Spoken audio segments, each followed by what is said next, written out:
Namo Myoho Renge Kyo, Namo Myoho Renge Kyo, Namo Myoho Renge Kyo. Hi, good friends. How are you? I hope this finds you in good health, safe. Yeah? Chapter numero 5, number 5, the parable of the herbs. One of the 7 great parables of the Lotus Sutra.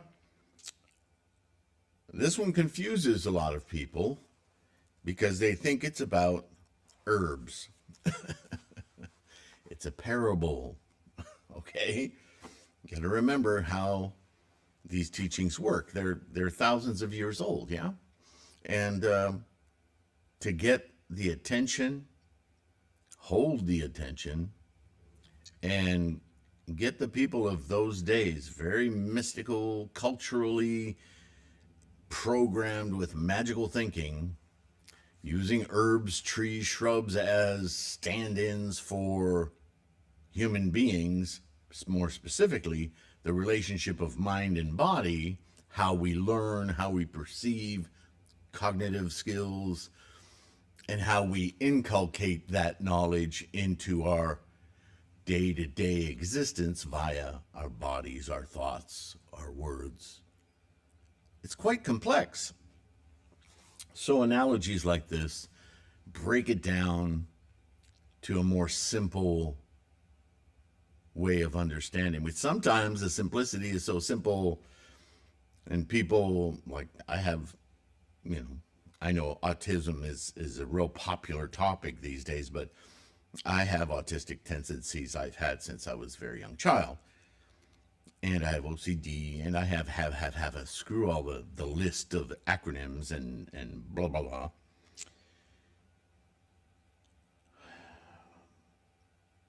I tend to take things literally, and I have to work through that literality, I'll make up a word, because it's an obstacle. It prevents me from seeing the associations, which otherwise I would see really, really well. In fact, it takes time, but I eventually do. Probably why I ended up doing what I do, because I understand that arc of collecting knowledge, letting it stew and simmer, low simmer, until it finally boils and comes out of the pasta pan. And then I get, now I get,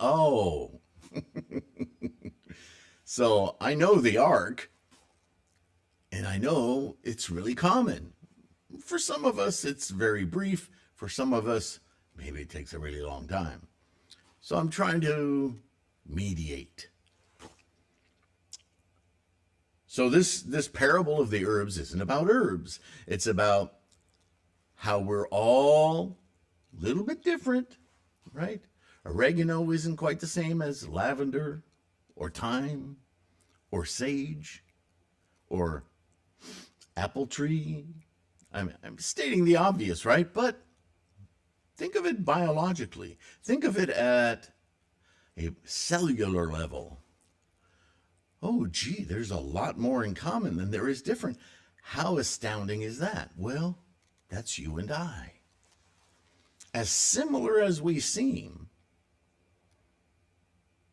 we nevertheless, with every moment of our karmic freight train, collect, identify, make known, quote unquote, with the filters of our epistemology, our previous knowns, and the influence of the 3,000 realms is every single thought moment. What mood we're in. And we perceive things we can all identify as the same thing, and yet, deeply in our minds, we make associations. Heck, we don't even know most of them, but what we term them in because we're very superficial, not because we're stupid, but because that's what our brain and our mind does. It makes things easier for us to navigate in the Saha world, right? But that's samsara. And samsara is, yeah, we all agree what that is, but I have a different feeling about it. When I see one of those, I get a little chill because I think they're slimy. Slimy, they're just very cold to the touch because they're cold-blooded animals. Ooh. We both know it's a toad. We both know, right? We know these things, but we experience just a lot different, a little tiny bit different, right? So the parable of the herbs is about the innumerable differences from the exact same exterior influences. In this case, the teachings. So we started with a huge assembly that wasn't quite getting the same teaching they all observed, all took those teachings and infused them with their little biases, their cultural stigmas, their knowns, their epistemologies. And now, with the Lotus Sutra, okay, we're putting a stop to that. First of all, please recognize this is the problem. You've never really gotten the full picture. And just to keep you practicing, I had to give you an intermediate picture because you were ready to quit. And I thought once you learned enough and trained yourself enough, you would start to get it, but you haven't. All you've done is stop yourself, right? And one after another, from Shariputra to Mahakashyapa to Subhuti to all of the other head monks. Holy crap, we never understood. And they're getting it now. They're starting to get the Renge. They're starting to open their minds. But now there's a danger in that, right? And Shakyamuni was talking about that. If you teach somebody the full Monty when they're not ready, that can cause tremendous problems, right? Tremendously bad causes can come out of it. So you don't want to be the one making the causes, and you don't want to be the one setting people up to fail, right? We want to set people up to succeed, right? Okay. So to kind of, what word would go well here? Kind of elicit everybody into the fold. He's perhaps a little worried that he might lose a bunch of the assembly because they're going to think, oh man, we've been like these senior monks. Oh, we have no chance of this. We're too old. We've been doing this the wrong way so long, and getting all depressed and running off again, right?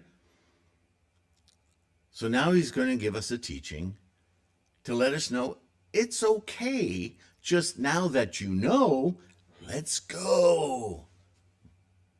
Right? Inspire a little confidence in them. Let them know that this is just the progress of the practice. Some people are quick and will get to it quicker. Some people, many people, like myself, we get a little too literal and we miss the point, and we continue to miss the point, and at some point, that point, can I say point again? Becomes a point of light. I used it. And suddenly, it's very transcending, right? But it doesn't do any good to feel guilty about, quote, the past, because it ain't here. Be appreciative of the light you have now. How? This is so cool. So here we go. At that time, the world-honored one addressed Mahakashyapa and the other great disciples, right, who just gave him this parable about how stubbornly stupid they were, causing their own ignorance, and suddenly discovering, oh, it's been here all along. Duh, right? But they claim to be very joyful and excited that they're now getting it. But lest they backslide, Shakyamuni is now going to encourage them, right?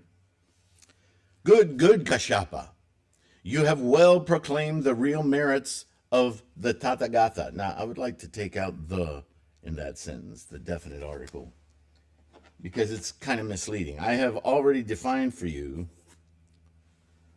that Tathagata is the engine of life. It is always abiding in the universe. It is the way all phenomena instantiate from potential to realms of form, yeah? Like you and I, and the stars and the so on and so forth. So really this sentence should read, you have well proclaimed the real merits of Tathagata. Not the Tathagata like it's a thing. Do you see? It's a little thing, not the Tathagata, but that word. But you see how bias and rhetoric can mislead? So I'm definitely going to take that one out. Truly, they are as you have said. The Tathagata, there the belongs, because now we're talking about the Tathagata in its entirety. In addition, has infinite, boundless, innumerable merits, which if you spoke of for infinite codas of kalpas, you could not fully express. Well, there it is, right? You can't talk about something that's out of your reach, right? Like the restaurant at the end of the universe. Thank you, Doug Adams. No, Kashyapa, the Tathagata is the king of the law. It is the law. Whatever he declares, now he's using it as a personal pronoun, he declares. He's really talking about Buddha now, this earthly manifestation of experiencing Buddha wisdom, Buddha knowledge, Tathagata-ness. Stay with it, though. Is wholly free, entirely free. I might change that to entirely. From falsity. He expounds all the laws by wise tactfulness, right? Skillful means.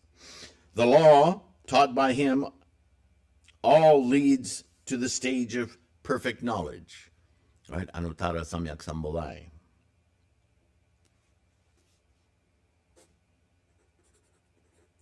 I'm making a lot of notes today. The Tathagata sees and knows what is the good of all the laws and also knows what all living beings in their innermost hearts are doing. He penetrates them without hindrance. Moreover, in regard to all the laws, having the utmost understanding of them, he reveals to all beings, all living beings, the wisdom of perfect knowledge. So again, he's really talking about Buddha here, right?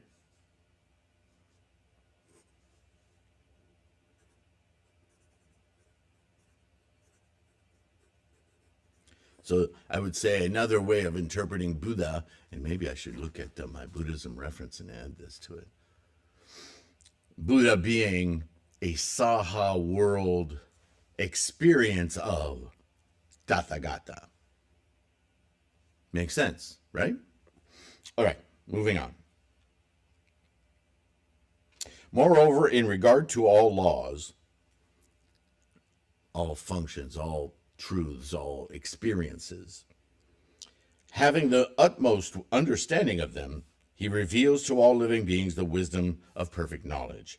Kashyapa, suppose in the 3,000 great thousandfold world there are growing on the mountains, along the rivers and streams, in the valleys and on the land, plants, trees, numerous kinds, thickets, forests, and medicinal herbs of various, numerous kinds, with names and colors all different. A dense cloud, right? Now you got what I said earlier about that, right? Trees, grasses, blah, blah, blah, blah, blah. This is the sentient minds, the living beings, yes?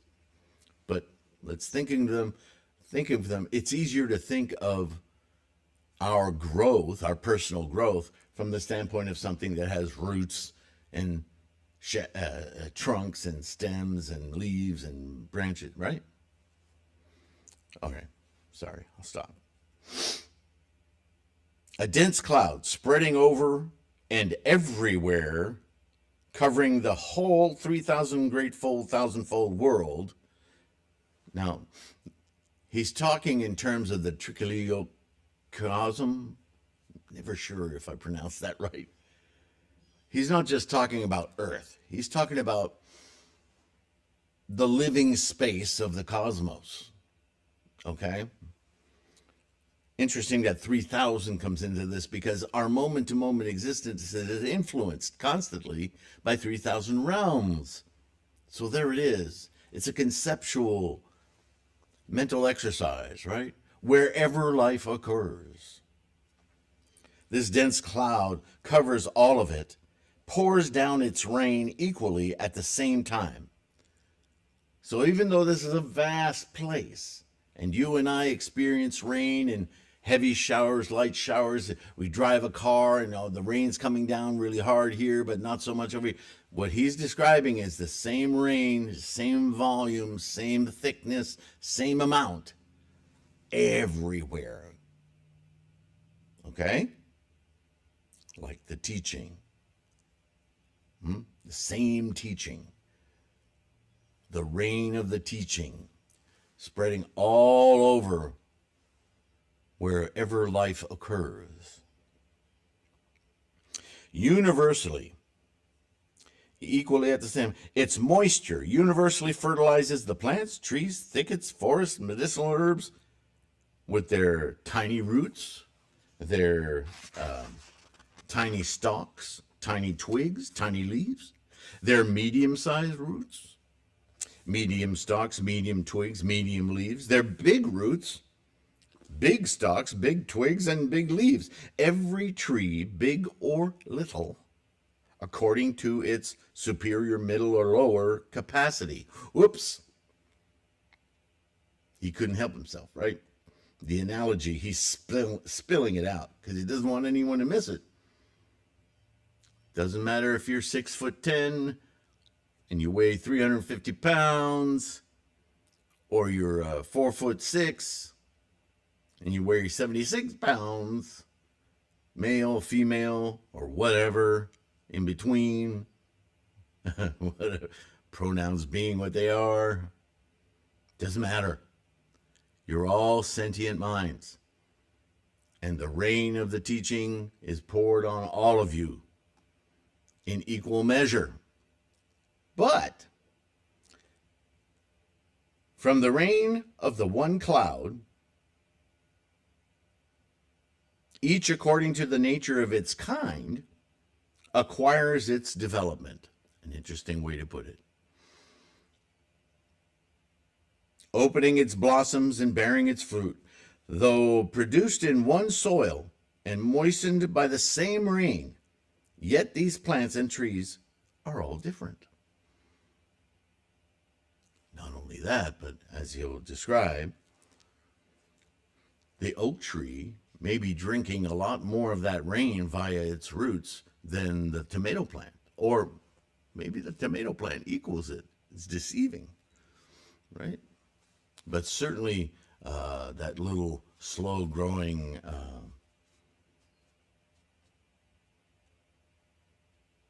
I don't remember the name of that plant.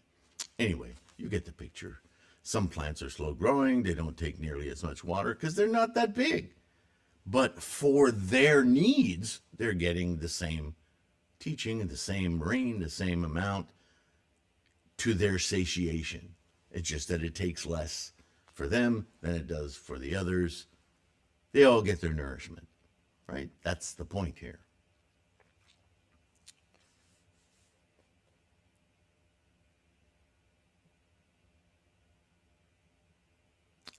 Know, Kashyapa, that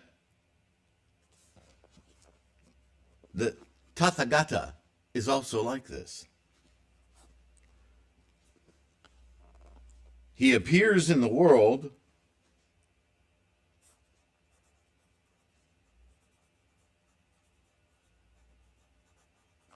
as a Buddha, like the rising of that great cloud.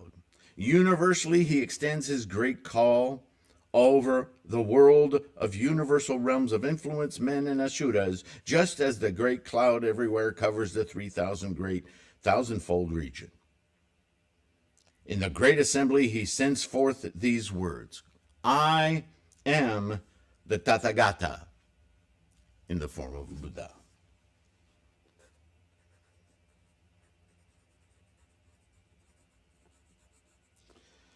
The revered, the all-wise, the perfectly enlightened in conduct, the well-departed, the understander of the world, the peerless leader, the controller, the teacher of the universal realms of influence and men, the Buddha, the world-honored one.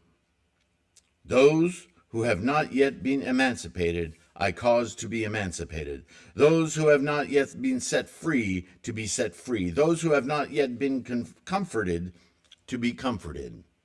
Those who have not yet obtained nirvana, to obtain nirvana. These 4 acts correspond with the 4 universal vows of a bodhisattva. I vow to save all living beings without limit. I vow to end the numberless distresses. I vow to know all the laws without end. I vow to accomplish the supreme Buddha way. So if you want to be a nun or you want to be a monk, there's your vows. Not hard, right? I suggest you do them at your Butsudan after your Daimoku and just as you begin Gongyo. Pronounce these vows. Make that commitment. That's my recommendation. In fact, I'm going to put this on the website. I think that's an important one. Okay, moving on.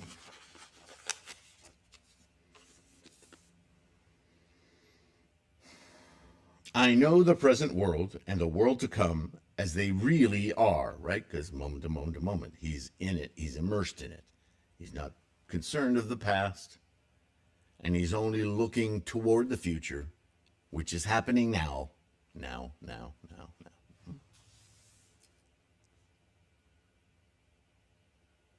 I am the all-knowing, the all-seeing, the all-knower of the way, the opener of the way, the teacher of the way. Come to me, all you universal realms of influence, men and Ashuras, to hear the law. At that moment, numberless thousands, myriads codas of classes of living beings came to the Buddha to hear the law. Thereupon the Tathagata, observing the natural powers of all these beings, keen or dull, zealous or indifferent, according to their capacity, taught to them the law in varying and unconstrained ways, causing them all to rejoice and joyfully obtain much profit, reward. All these living beings, having heard this law, are comforted in the present life and afterward will be born in happy states, where they will be made joyful by the truth and also hear the law. In other words, Namo Myoho Renge Kyo, you open your Buddha eye, and from that point into every successive moment, you now see. You understand what you're experiencing, right? Having heard the law, they are freed from hindrances, and according to their capacity in all the laws, they gradually enter the way. We all have a different path in practice to maintain that I, right, of Buddha-ness, and apply its wisdom to our saha existence. That's coursing as a bodhisattva in the Buddha way. That's what that means. Just as the great cloud raining on all the plants, trees, thicket, forests, and medicinal herbs, and according to the nature of their seed, perfectly fertilize them, so that each grows and develops, so the law taught by the Tathagata is of one form and flavor, that is to say, deliverance, abandonment, extinction, and finally, the attainment of perfect knowledge or experience. If there be living beings who hear the law of the Tathagata and keep, read, recite, and practice it, as taught by the Buddha, their achievements will not yet enable them to understand their own nature. What? Their achievements will not yet enable them to understand their own nature. For what reason? Because there is only the Tathagata who knows the seed, the form, the embodiment, and the nature of all these living beings, what things they are reflecting over, and what things they are thinking, what things practicing, how reflecting, how thinking, how practicing, by what laws reflecting, by what laws thinking, by what laws practicing, and by what laws attaining to what laws. There is only the Tathagata who in reality sees clearly without hindrance the stages in which all living beings are, just as those plants, trees, thickets, forests, medicinal herbs, and others do not know their own natures, superior, middle, or inferior. The Tathagata knows this unitary essential law, that is to say, deliverance, abandonment, extinction, final nirvana of eternal tranquility, ending in return to the empty, quiescent energy. The Buddha, knowing this and observing the dispositions of all living beings, supports and protects them. For this reason, he does not immediately declare to them the complete and perfect wisdom. Kashyapa, all of you, a most rare thing it is that you should be able to know the law taught by the Tathagata as he sees fit, and to be able to accept and able to receive it. For what reason? Because the law taught by Buddhas, the world-honored ones, as they see fit, is difficult to discern and difficult to know. This is why we have to, in the Saha world, practice, keep enlivening that Buddha-ness, right? Because we so easily slip right back into samsaric mind, identification, data collecting, accrual, possession. They come streaming right back in. The more we develop our Buddha eye, our Buddha-ness, and experience it, the more we mollify and appease those formations. Isn't that right? Back to the Four Noble Truths, right? At that time, the world-honored one, desiring to proclaim this teaching over again, spoke thus in verse. The law king who destroys existence appears in this world. According to the natures of all living beings, he teaches the law discriminatingly.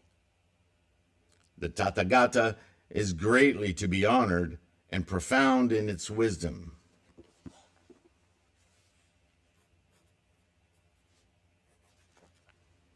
For long has he kept secret the essential truth, not endeavoring hastily to declare it.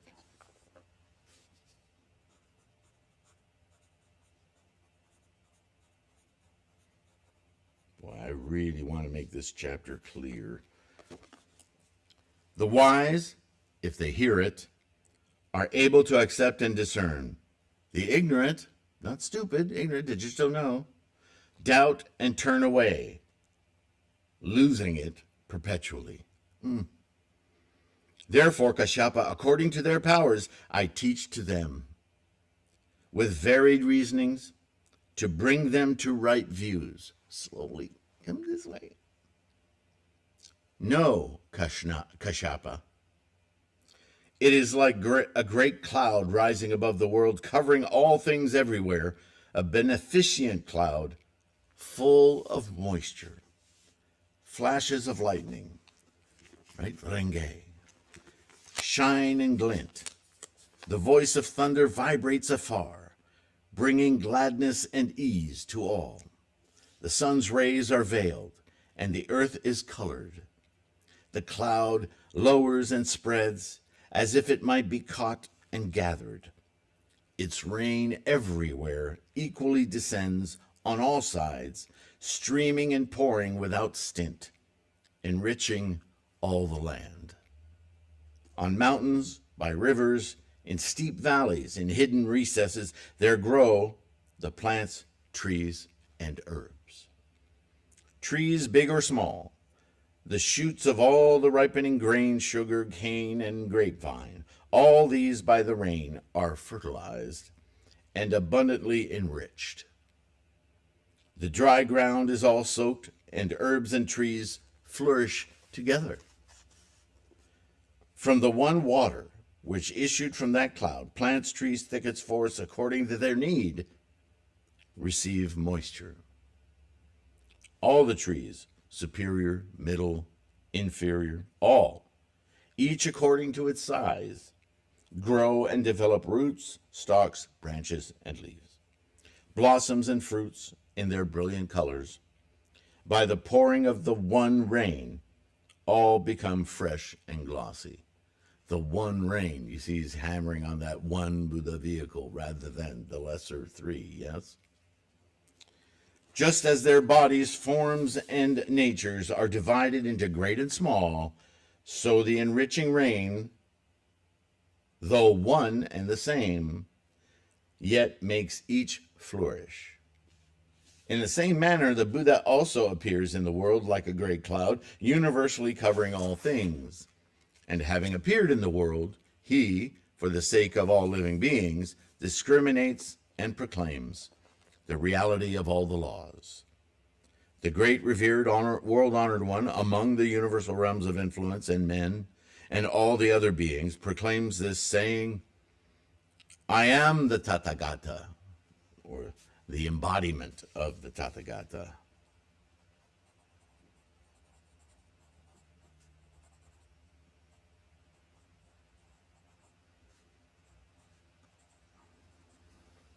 The most honored among men.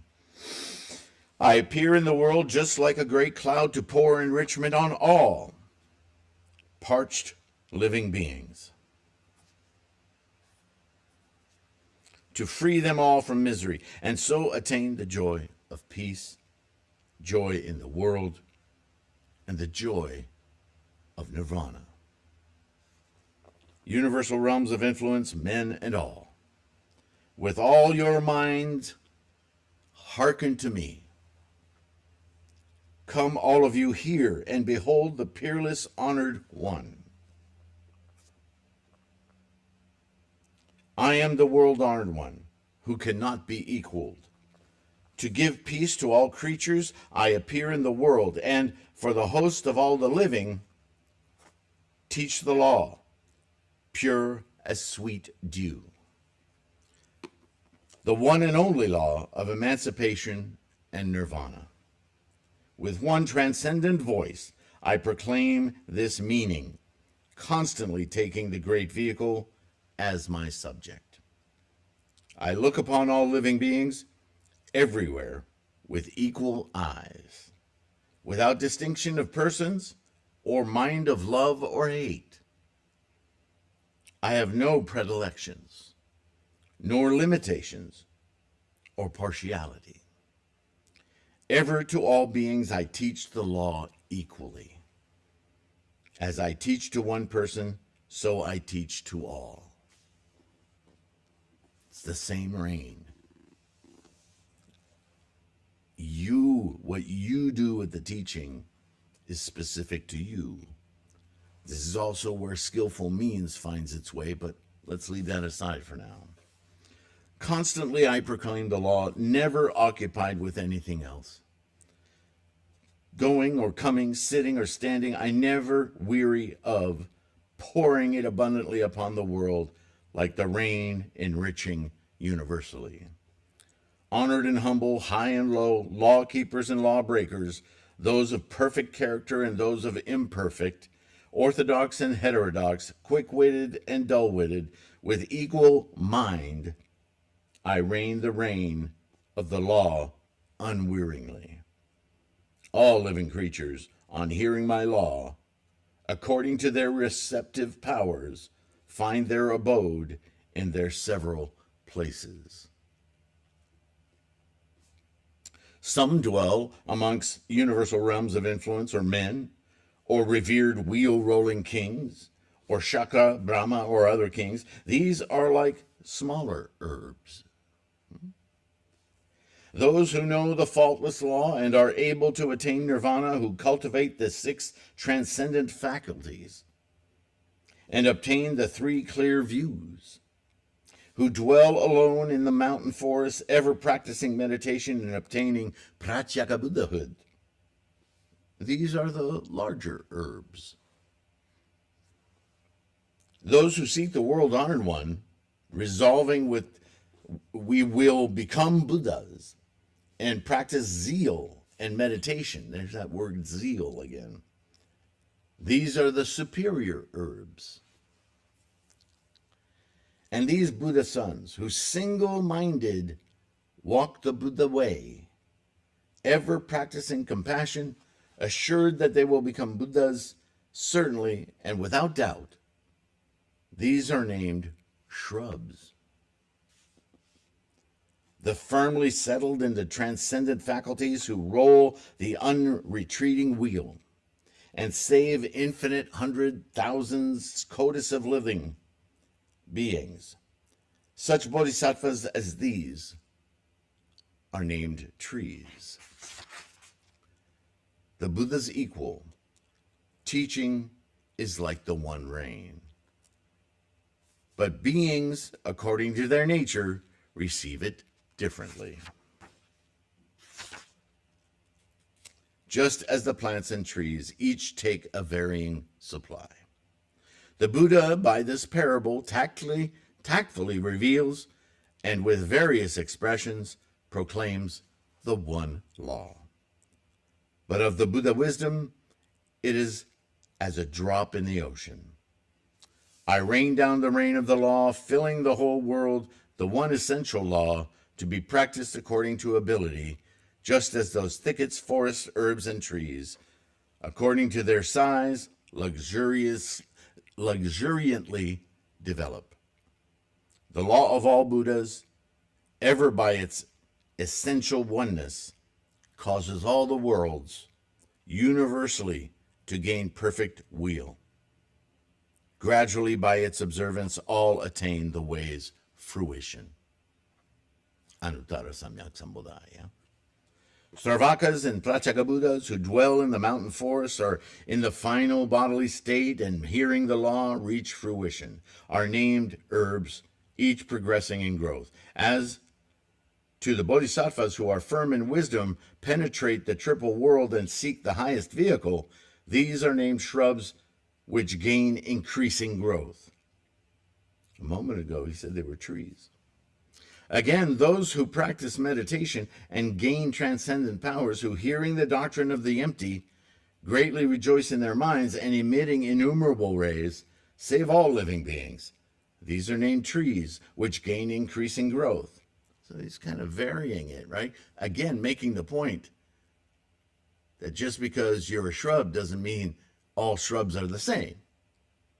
Like the herbs, which he defined differently, yeah? Or the trees for that matter. Like this, Kashyapa is the law taught by the Buddha.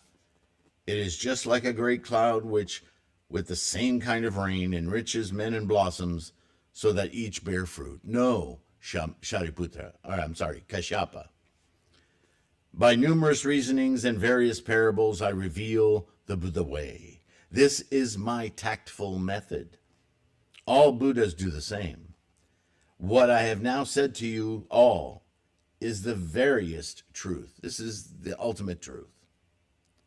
All Sarvakas have not yet attained nirvana. Right? According to the extant Sanskrit original, this line can be translated, come to attain nirvana. The way in which you walk is the bodhisattva way, coursing as a bodhisattva with the Buddha way. Is the bodhisattva way. A lot of ways here, yeah? Makes sense, though, if you break it down. By gradually practicing and learning, all of you will become Buddhas.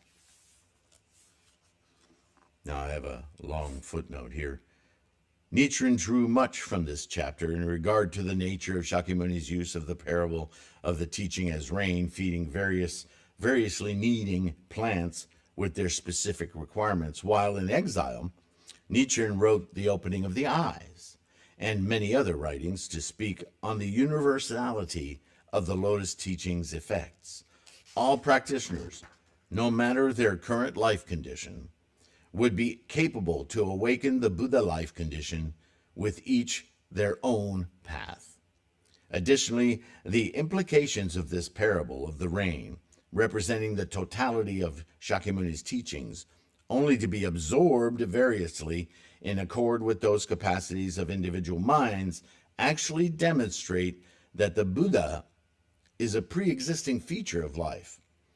Compared with the engine of life, that is, the process by which all phenomena come to instantiate in moment-to-moment formations of energy, this process is a universal expression to be witnessed and experienced by sentient minds individually. Buddha simply is the process or action, karma, of being. And it is to the dedication and effort of each sentient being to awaken to its presence. And that ends chapter 5 and takes us to chapter 6. So what do you think? What do you think of that story? You think Shakyamuni was just trying to catch everyone before they started doubting again? I think he did a good job. I think the parable really works. Granted, I'm going to change a little bit of the wording because it doesn't take much to trip and miss it. Right? Enlightenment is simply turning the light on and seeing everything for what it truly is. Enlightenment. So why wouldn't it be the same for every sentient mind to experience?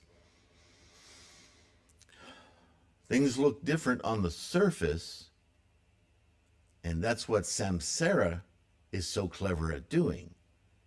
But by looking at the surface, we often miss what is formative. How did all this superficial stuff get here?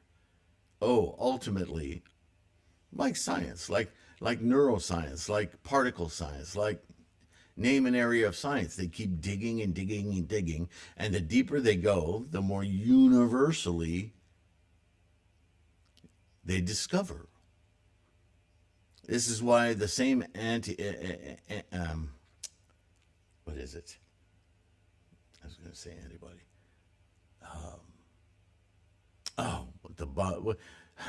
Antibiotic. That's why the same antibiotic suits so many millions of people. Because fundamentally, what it does is something we all share to varying degrees. Anyway, I'll stop making analogies. You will attain Buddhahood. Anuttara Samyak Sambodhaya. Me telling you how I did it isn't going to help you.